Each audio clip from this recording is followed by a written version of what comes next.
So when I was 17, I joined the Navy. I wasn't really sure what I wanted to be, but I knew I wanted to be in the Navy. So I ended up working at the medical training school, and how my career shaped out was when I wasn't at sea doing the role, I actually was at the medical training school training medics on how to do the job, and that's something I really enjoyed.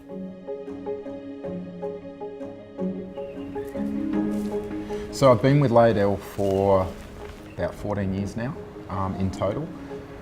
I guess I started initially in sales, and then after a period of time, education became more the focus. So building up our services portfolio. And I think traditionally we were sort of teaching people how to use the products from a specifications point of view, so airway, breathing, circulation, those sorts of things. There was this transition where all of a sudden it became about application. So how does the customer get the best use out of the actual products? And around that time, this is when we started to develop, I guess, more formal training.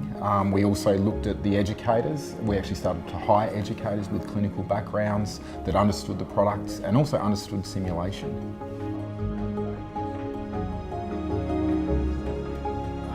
Well, I think it's more about understanding how the customer uses the products or actually plans to use the products. I think it's important for them to understand where this is going to fit, and that's something that we can help them with.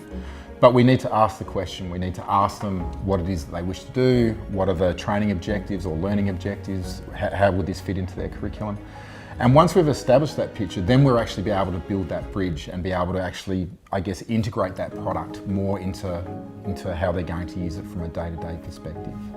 The other thing too is that when you're teaching people and they get that light bulb moment, they get that feeling that all of a sudden what we're talking about and the way that they want to use the product comes together.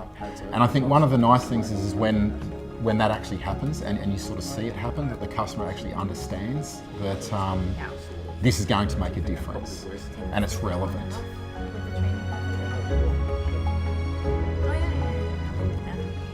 I guess educational services is a little bit different now. It's sort of more of a journey. It used to be about the product and now it's more about how they can best use the product.